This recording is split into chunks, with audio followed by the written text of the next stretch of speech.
নমস্কার, আশা করি প্রত্যেকেই ভালো রয়েছেন। আরও একবার স্বাগত জানাই আমাদের ইউটিউব চ্যানেল মিনময় সহজের পক্ষ থেকে। হ্যাঁ, আজকে যে গুরুত্বপূর্ণ টপিক নিয়ে ভিডিও, ইডব্লিউএস সার্টিফিকেট করার জন্য কি কি প্রয়োজন হয়। ইকোনমিক্যাল উইকার সেকশন, যেটাকে আমরা ইডব্লিউএস বলে থাকি, জেনারেলদের 10% সংরক্ষণ রয়েছে প্রত্যেকটা সিটের ক্ষেত্রে। সেটা হতে পারে রিক্রুটমেন্ট, সেটা হতে পারে অ্যাডমিশন, সমস্ত বিষয়েই। তো এই 10% সংরক্ষণের জন্য কিন্তু অনেকেই চেষ্টা করছেন ইডব্লিউএস সার্টিফিকেট কিভাবে দ্রুত পাবো সেই ভিডিওটাই বেশি সার্চ করছেন। তো আমাদের এই ভিডিওটা দেখার পর আপনাকে আর কোনো ভিডিও দেখার প্রয়োজন হবে না। A to Z সম্পূর্ণ তথ্য, একটা ইডব্লিউএস অ্যাপ্লিকেশান থেকে শুরু করে ডাউনলোড পর্যন্ত, কোথায় ডকুমেন্টস জমা দিবেন, কি দিবেন, সমস্ত তথ্য থাকছে আজকের আমাদের এই ভিডিওটার মধ্যে। বর্তমানে SLST ফর্ম ফিল আপের জন্যও যথেষ্ট সিট রয়েছে। তো যাই হোক, পরবর্তীতে আপনি যদি ইডব্লিউএস অ্যাপ্লিকেশন করা থাকে, পরবর্তীতে যাই রিক্রুটমেন্ট আসুক, আপনি কিন্তু এই সার্টিফিকেট ব্যবহার করে আপনি কিন্তু ক্যাটাগরির জায়গায় ইডব্লিউএস লিখতে পারেন। ইডব্লিউএস এমনিতেও লেখা যায়, এখন বর্তমানে কোনো সার্টিফিকেট প্রয়োজন হচ্ছে না, কিন্তু কিছু কিছু ক্ষেত্রে অ্যাপ্লাইয়ের নম্বর বা অ্যাপ্লিকেশন নম্বর প্রয়োজন হচ্ছে। তো আজকে শুরু থেকে লাস্ট পর্যন্ত একদম A to Z তথ্য দেব ইডব্লিউএস সার্টিফিকেট সম্বন্ধে। অবশ্যই ভিডিওটাকে স্কিপ না করে লাস্ট পর্যন্ত দেখুন এবং আমাদের সাথে থাকুন। আর একটা ছোট্ট অনুরোধ, যদি আপনি আমাদের চ্যানেলে নতুন আসছেন, চ্যানেলটাকে সাবস্ক্রাইব করুন, পাশের দেওয়া বেল আইকনটা ক্লিক করতে ভুলবেন না পরবর্তী নোটিফিকেশান পাওয়ার জন্য। আর যারা অলরেডি সাবস্ক্রাইব করে আমাদেরকে সাপোর্ট করছেন, অসংখ্য ধন্যবাদ। হ্যাঁ, আজকে কথা বলছি ইকোনমিক্যাল উইকার সেকশন, জেনারেলদের যে 10% সংরক্ষণ, যার মধ্যে আপনি যদি এই যে এলিজিবিলিটি একটা ক্রাইটেরিয়া রয়েছে, সেই ক্রাইটেরিয়ার মধ্যে থাকেন, তাহলে আপনি এই সার্টিফিকেট পাবেন। এই সার্টিফিকেটের গুরুত্ব অনেকখানি। তো যারা অলরেডি সার্টিফিকেট পেয়েছে বা অনেকেই সার্টিফিকেট পেয়ে তারা নির্দিষ্ট জায়গায় সেটেল হয়ে গেছে, তো সেই রকমই আমরা আমাদের এলাকার একটা নোটিশ আপনাদের সামনে নিয়ে আসছি।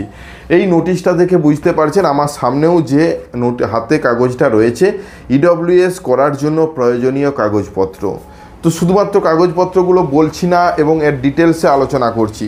প্রথমেই রয়েছে বিডিও ইনকাম সার্টিফিকেট, অর্থাৎ আপনাকে ইনকাম সার্টিফিকেট একটা নিতে হবে, যেটা নির্দিষ্ট 8 লক্ষ টাকার নিচে ইনকাম হতে হবে। তো তার নিচে একটা ভিডিও ইনকাম করতে হবে, অঞ্চলের ইনকাম প্রথমে অনলাইনে করতে হবে এবং সেটা আবার অনলাইনের মধ্যেই আবার ভিডিও ইনকাম করতে হবে, যে ইনকাম সার্টিফিকেটটা বর্তমানে দেখতে পাচ্ছেন। এরকম একটা ইনকাম সার্টিফিকেট করতে হবে, যাতে বছরে আয় 8 লাখ টাকার নিচে থাকতে হবে, তাহলেই কিন্তু আপনি ইডব্লিউএস করার জন্য এলিজেবল। তার মানে কি হলো, ডকুমেন্টস 3টে হলো, একটা হলো অঞ্চলের ইনকাম সার্টিফিকেট, একটা হলো ভিডিওর ইনকাম সার্টিফিকেট, এর সাথে প্রধানের ইনকাম অবশ্যই দেখতে পাচ্ছেন, প্রধানের ইনকাম দিয়ে দিয়েছে। প্রধানের ইনকাম ছাড়া আপনি সার্টিফিকেট পাবেন না ভিডিওর। তো প্রধানের ইনকাম যেটা বর্তমানে প্রোভাইড করা হচ্ছে অনলাইনে, তার সাথেও কিন্তু রেসিডেন্টটা একসাথেই জড়ানো রয়েছে, অর্থাৎ রেসিডেন্টটাও আপনি একসাথেই পেয়ে যাচ্ছেন। সেই জন্যই 3টে ডকুমেন্টস বললাম, যাতে সাবকাস্ট উল্লেখ থাকবে। দেখুন, এই যে লেখাটা, যাতে সাবকাস্ট উল্লেখ থাকবে, যদিও অনলাইনে যে ইনকামটা প্রোভাইড করা রয়েছে তাতে সাবকাস্ট উল্লেখ নেই। অনলাইনে পঞ্চায়েত প্রধানের ইনকাম সার্টিফিকেট করার পর আপনি অফিসে যাবেন এবং নিচে লিখিত নিয়ে নেবেন যে আপনার সাবকাস্ট কী এবং সিগনেচার করাবেন। তাহলে হলো 2টো অপশান এখানে আমার ক্লিয়ার হয়ে গেল। 3 নম্বর, ইডব্লিউএস সংক্রান্ত পঞ্চায়েতের এনকোয়ারি রিপোর্ট। দেখুন, নির্দিষ্ট পঞ্চায়েতের এনকোয়ারি রিপোর্ট আলাদা হয়ে থাকে। আমি যে পঞ্চায়েতের এনকোয়ারি রিপোর্টটা দেখাচ্ছি, আপনি আপনার পঞ্চায়েত বা পৌরসভায় গিয়ে এরকম ইনকোয়ারি রিপোর্ট একটা পাবেন, যেখানে সম্পূর্ণ তথ্য দিতে হবে আপনার, এবং এর সাথে আপনার কাছাকাছি বা গ্রামের পরিচিত 2জন মেম্বারের সিগনেচার করতে হবে, যেখানে আপনাকে তার আধার কার্ড, ভোটার কার্ড পরে আসছে, এতে অপশন রয়েছে। 4 নম্বরে রয়েছে পঞ্চায়েতের ওয়ারিশ সার্টিফিকেট। এটা কিন্তু সকলের জন্য নয়, বংশতালিকা প্রয়োজন সাপেক্ষে। দেখুন, ওয়ারিশ সার্টিফিকেট কেন প্রয়োজন হয়? ধরুন আপনার বাবার নামে জমি জায়গা নেই, বা আপনার দাদুর নামে সমস্ত জমি জায়গা রয়েছে।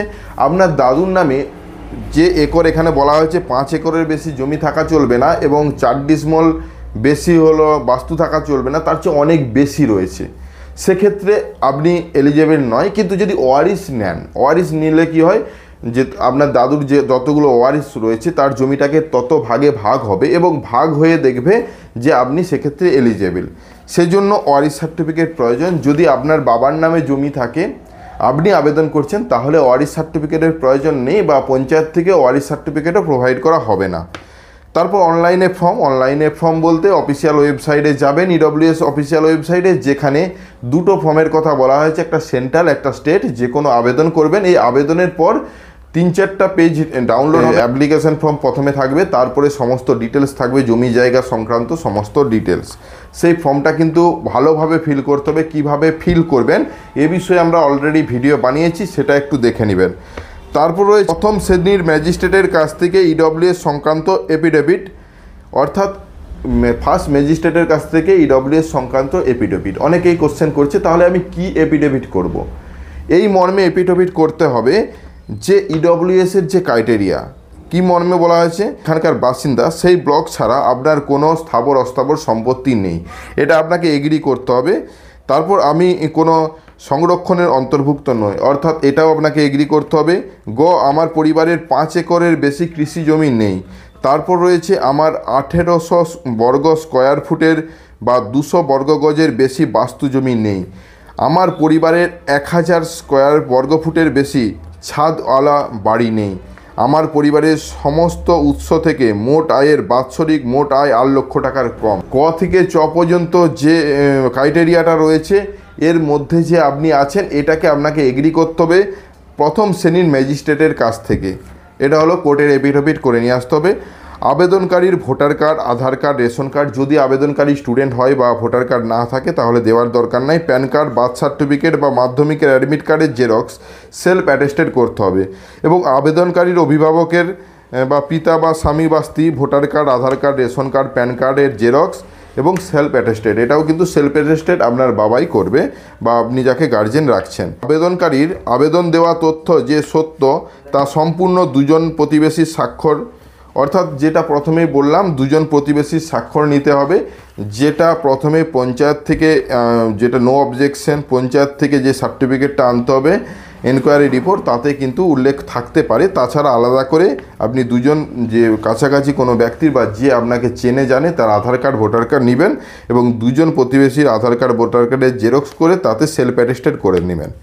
শুনানির দিন সমস্ত অরিজিনাল নিয়ে যেতে হবে এবং এই সমস্ত কপিগুলো নিয়ে আপনাকে আপনার কাছাকাছি অফিসে জমা দিতে হবে, বিশেষ করে বিডিও অফিসে। সেখানে জমা দেওয়ার পর আপনাকে শুনানির দিন একটা ডাকা হবে নির্দিষ্ট দিনে এবং সেদিনে আপনাকে সমস্ত কাগজ অরিজিনাল নিয়ে যেতে হবে এবং আবেদনকারীকে অবশ্যই যেতে হবে যে আবেদনকারী পারিবারিক বার্ষিক আয় অস্বাভাবিক মনে হলে, অর্থাৎ আপনি হয়তো কমিয়ে দিয়েছেন, যেহেতু এটা 8 লাখ টাকা, হয়তো আপনি কমিয়ে দিয়েছেন 30,000 টাকা বছরে আয়, যদি অস্বাভাবিক মনে হয় তাহলে কিন্তু আপনার অ্যাপ্লিকেশন বাতিল হবে। তার নিচে স্টার মার্ক হিসেবে দেওয়া রয়েছে, যদিও এটা এর মধ্যে নেই। কি বলা হয়েছে, আপনি যে কারণে ইডব্লিউএস সার্টিফিকেট আবেদন করছেন সেই কারণ, অর্থাৎ কোনো একটা অ্যাপ্লিকেশনের নোটিফিকেশন বা রিক্রুটমেন্টের নোটিফিকেশন বা কলেজে ভর্তির নোটিফিকেশন যেখানে ইডব্লিউএসের সিট রয়েছে সেরকম একটা নোটিফিকেশান আপনাকে তৈরি করতে হবে বা ডাউনলোড করে নিতে হবে। যে কোনো সময় আপনি পেয়ে যাবেন, এই নোটিফিকেশান নিয়ে কোনো ঝামেলা নেই। তো সাইডের স্ক্রিনে আমরা দুটো যে সার্টিফিকেট সেটা দেখাচ্ছি, এটা হলো সেন্ট্রাল, এটা হলো স্টেট, দুটোই কিন্তু দেখতে পাচ্ছেন। এই সেন্ট্রাল স্টেট করার জন্য আলাদা আলাদা ফরম্যাট থাকলেও কিন্তু একই প্রসেস, সমস্ত বিষয়গুলো একই। সেন্ট্রাল শুধুমাত্র সেন্ট্রালের কিছু কিছু ক্ষেত্রে, যেমন নিট ইউজি বা সেন্ট্রালে যে সমস্ত কাজকর্ম হয়ে থাকে তার ক্ষেত্রে সেন্ট্রাল সার্টিফিকেট প্রয়োজন হয়, আর তাছাড়া স্টেটের যা যা হয়ে থাকে সেগুলোর ক্ষেত্রে স্টেটের সার্টিফিকেট প্রয়োজন হয়। এবারে আপনি বিবেচনা করুন আপনি কোন সার্টিফিকেটের জন্য আবেদন করতে চাইছেন। তো এই সমস্ত কপি ছাড়াও যে কপিগুলো এখানে লেখা নেই সেগুলো আমি আলোচনা করছি। হ্যাঁ, এটাই কিন্তু গুরুত্বপূর্ণ, যেগুলো এতে লেখা নেই। যেমন জমির রেকর্ড, অর্থাৎ আপনি যে জমিটা দিচ্ছেন সেই জমিটা অবশ্যই 5 একরের বেশি হওয়া চলবে না এবং যার মধ্যে বাস্তু থাকতে হবে 1800 বর্গফুটের বা 200 বর্গগজের বেশি বাস্তু হওয়া চলবে না, এটা কিন্তু বাস্তু রেকর্ড থাকতে হবে। তাছাড়া আপনার পরিবারের 1000 স্কোয়ার ফুটের বেশি ঘর হওয়া চলবে না। আপনার যদি বাস্তুটাই হয়ে থাকে বেশি, সেক্ষেত্রে 1000 স্কোয়ার ফুটের বেশি ঘর হওয়া চলবে না। এজন্য আপনাকে জমির রেকর্ড প্রোভাইড করতে হবে। আপনি আপনার পরিবারের যতজন রয়েছে সদস্য প্রত্যেকের জমির রেকর্ড, হ্যাঁ আপনার মাও যদি আপনার পরিবারের অন্তর্ভুক্ত হয়ে থাকেন, অনেক ক্ষেত্রে মায়ের বাপের বাড়ি থেকেও ডকুমেন্টস নিয়ে আসতে হতে পারে। কারণ কি, মা কিন্তু সেখানকার ওয়ারিশ, সেই ওয়ারিশ সূত্রে সেখানকার জমি জায়গার ভাগ পেতে পারেন, সেজন্য হয়তো আপনার জমি বাড়তেও পারে। সেজন্য অনেকের ক্ষেত্রে এটা দেখা গেছে যে মায়ের বাবার বাড়ি থেকে সমস্ত কাগজ নিয়ে আসতে। তো এটা কিন্তু অনেক সময় প্রয়োজন, কিন্তু বিশেষ করে আপনার বাড়িতে যা জমির রেকর্ড আছে, এই যে রেকর্ডটা দেখতে পাচ্ছেন, এটা রিসেন্ট, আপনি যখন যে সালে জমা দিচ্ছেন সে সালের জমির রেকর্ড থাকতে হবে। এবং শুধু রেকর্ড থাকলে হবে না, খাজনা পেমেন্ট থাকতে হবে। অনেকে বলছেন খাজনা আবার কি, অনেকেই আমাদেরকে কোশ্চেন করছে খাজনা তো ফি করা হয়েছে বা মুকুব করা হয়েছে, তারপরেও আবার খাজনা। দেখুন, খাজনা কিন্তু মুকুব করা হলেও শুধুমাত্র চাষযোগ্য জমির উপর খাজনা মুকুব হয়েছে। চাষ অযোগ্য জমি যেমন বাস্তু ছাড়াও পুকুর, ডোবা, এই সমস্ত জমি যে শ্রেণী রয়েছে তার খাজনা মুকুব করা হয়নি। তো আপনাকে বাস্তুর যে খাজনা বা পুকুর রাস্তার যে খাজনা, সেটা রিসেন্ট সালের, অর্থাৎ যে সালে আপনি আবেদন করছেন সে সালের খাজনা পেমেন্ট থাকতে হবে। আপনার কাছে পুরনো খাজনার রেকর্ড অবশ্যই থাকবে, সেই খাজনা ধরে কিন্তু নতুন খাজনা কাটতে পারেন। পুরনো খাজনাটা দেখুন, এটা হলো পুরনো খাজনা, আপনাদের বাড়িতে দেখবেন আছে। এই খাজনাটা যদি না থাকে তাহলে কিন্তু যে জমিটার উপর আপনি খাজনা বর্তমানে কাটতে যাচ্ছেন অনেক টাকা খাজনা নেওয়া হবে, এটা মাথায় রাখবেন। বর্তমানে যে খাজনার কপি প্রোভাইড করা হচ্ছে সম্পূর্ণ অনলাইন বা ডিজিটাল, সেটা হলো এই কপিটা। তো এই রকম একটা খাজনার কপি আপনাকে তৈরি করতে হবে, যেটা অনলাইনের মাধ্যমেই কাটা সম্ভব। খাজনা কিভাবে পেমেন্ট করবেন এ বিষয়েও আমরা ভিডিও বানিয়েছি, সে ভিডিওটাও দেখে নিতে পারেন।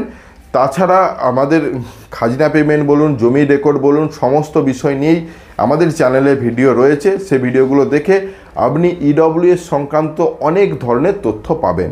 তো বর্তমান সময়ে 2025-26 সেশনের ইডব্লিউএস সার্টিফিকেট দেখতে পাচ্ছেন, সেন্ট্রাল এবং স্টেট আপনাদের সামনে নিয়ে এসেছি। এই সেন্ট্রাল এবং স্টেট সার্টিফিকেট পাওয়ার জন্য এই সমস্ত কপিগুলো প্রয়োজন। অনেকের ক্ষেত্রে বুঝে উঠতে পারছে না যে এতগুলো ডকুমেন্টস কোনটা আগে করব কোনটা পরে করব। তো আমরা যে শিডিউলটা বললাম, আমরা যে লিস্টটা আপনাদের সামনে নিয়ে আসলাম, প্রথমে অঞ্চল থেকে শুরু করুন। অঞ্চল থেকে শুরু করে দেখবেন যে 1-2 দিনের মধ্যেই সমস্ত কাজগুলো কমপ্লিট করতে পেরেছেন। অনেকে এই যে কাগজের লিস্ট দেখে কাজ ছেড়ে দেয় বা হাল ছেড়ে দেয়, বলে যে ইডব্লিউএস সার্টিফিকেট প্রয়োজন নেই। আপনি শুরু করে দিন, দেখবেন শেষটা অটোমেটিক হয়ে গেছে। শুধুমাত্র অনেক এলাকাতেই অনেকেই যারা 1 বছর ইডব্লিউএস সার্টিফিকেট এত কষ্ট করে নিচ্ছে, পরের বছর কিন্তু তাদের আরও সহজ হয়ে যায়। শুধুমাত্র এই কারণেই যে আগে রয়েছে সেই কপিটা দিয়ে নয়, আপনি যে প্রসেসগুলো সঠিকভাবে জেনেছেন তার কারণে। অর্থাৎ একবার যখন করেছেন, কোথায় যেতে হয়েছে, কোন জায়গায় গেলে তাড়াতাড়ি কাজ হয়েছে, এই বিষয়গুলো জেনেছেন, সেই জন্য কিন্তু আপনি অতি সহজেই বা তাড়াতাড়ি কিন্তু এই অ্যাপ্লিকেশনটি সম্পন্ন করে কাগজ পেয়ে যান বা সার্টিফিকেটটি পেয়ে যান। এই সার্টিফিকেটের ভ্যালিড থাকে 1 বছর, প্রত্যেকেই জানেন। 1 বছর বলতে আপনি যদি মার্চ মাসে বা এপ্রিল মাসে বা জুন মাসে করছেন, পরের মাসে জুন মাস এটা নয়। আপনি মার্চ মাস বা এপ্রিল মাস বা জুন মাস বা ডিসেম্বর মাস যাই করুন না কেন, সেই সালটা, অর্থাৎ একটা ইয়ার হয়ে থাকে 24-25 বা মার্চ টু মার্চ যে সাল হয়ে থাকে সেই সাল হিসেবে কিন্তু এখানে ধরা হয়ে থাকে। মার্চের পর এপ্রিল থেকে করলে আবার পরের মাসের মার্চের পর্যন্ত কিন্তু আপনার এই সার্টিফিকেটটা ভ্যালিড থাকবে। তো পরবর্তীতে অনেকেই এটা বলে যে আমি এবছর নিট পরীক্ষা দেবো বা WBJEE দেবো, তাহলে কি আমি এখন করব না পরের বছর করব? সে তাদের ক্ষেত্রে অবশ্যই বলবো যে বর্তমান যে নিটের বা WBJEE বা যে অ্যাপ্লিকেশন প্রসেস, তাতে কিন্তু পরে করলেও চলবে। কারণ কি, শুধুমাত্র এখানে যে আপনি আবেদন করেছেন তার একটা কপি দিলেই চলবে। যখন ফর্ম ফিল আপ শুরু হবে তখন আপনি অ্যাপ্লিকেশনটা করে রাখলেন। কিন্তু অনেক ক্ষেত্রে যখন ডকুমেন্টস ভেরিফিকেশন করতে যাওয়া হয়, সেক্ষেত্রে বলা হয় যে আপনি যে সালে অ্যাপ্লিকেশনটা করেছিলেন সে সালেরও প্রয়োজন, এবং তার পরের বছর অর্থাৎ যে সালে আপনি ভর্তি হচ্ছেন সে সালেরও প্রয়োজন। অর্থাৎ দুটো সালের করাটাই সবচেয়ে বেস্ট হয়। তাছাড়া যদি আপনার এলাকা বিশেষে কোনো আলাদা নোটিফিকেশন থাকে অবশ্যই কমেন্ট করে জানাবেন। আমাদের এলাকাতে এই নোটিশটাই বর্তমানে কার্যকরী বা বর্তমানে এই পদ্ধতি অনুসরণ করেই ইডব্লিউএস সার্টিফিকেট অনেকেই পেয়েছেন। আমার সেন্টার থেকেও অনেকেই আবেদন করেছেন যারা বর্তমানে ইডব্লিউএস সার্টিফিকেট পেয়ে গেছেন। শুধুমাত্র 1-2 দিন নয়, 7 দিনের মধ্যেও কিন্তু আপনি ইডব্লিউএস সার্টিফিকেট যদি প্রয়োজন হয় তাহলে কিন্তু পাওয়া সম্ভব। যত তাড়াতাড়ি আপনি সমস্ত কাগজপত্র গুছিয়ে যত তাড়াতাড়ি আবেদন করবেন এবং আপনার যে এমার্জেন্সিটা সেখানে একটা দরখাস্তের উপর ভিত্তি করে জমা দিবেন, তার উপর ডিপেন্ড করে আপনাকে সার্টিফিকেট প্রোভাইড করা হবে। আপনার যদি ফর্ম ফিল আপ শুরু হবে, হয়তো লাস্ট ডেট আছে আরও 4 দিন, আপনি চাইলে 4 দিনের মধ্যেই ইডব্লিউএস সার্টিফিকেট কমপ্লিট করতে পারেন। তো তো আশা করি সম্পূর্ণ বিষয়গুলোই আমরা কভার করতে পেরেছি এই একটা ভিডিওর মধ্যে। যদি কিছু আরও জানার থাকে ইডব্লিউএস আবেদন, ইডব্লিউএসের আলাদা আলাদা পার্ট আমরা অনেক ভিডিও দিয়েছি, সে ভিডিওগুলো দেখতে পারেন। অনেকেই এই বিষয়টা নিয়ে কোশ্চেন করছিলেন, দাদা অ্যাকচুয়াল ডকুমেন্টসটা কী লাগবে, একটা সঠিক ধারণা দিয়ে একটা ভিডিও বানান, সেজন্যই বিশেষ করে আমাদের এই ভিডিওটা। আশা করি বুঝতে পেরেছেন। যদি ভিডিওটা ভালো লাগে লাইক এবং শেয়ার করতে ভুলবেন না। আমাদের চ্যানেলে নতুন হলে চ্যানেলটাকে সাবস্ক্রাইব করুন, পাশের দেওয়া বেল আইকনটা ক্লিক করতে ভুলবেন না পরবর্তী নোটিফিকেশান পাওয়ার জন্য। আর যারা অলরেডি সাবস্ক্রাইব করে আমাদেরকে সাপোর্ট করছেন অসংখ্য অসংখ্য ধন্যবাদ। এভাবেই পাশে থাকবেন। দেখা হচ্ছে নতুন কোনো ভিডিও নিয়ে। ধন্যবাদ।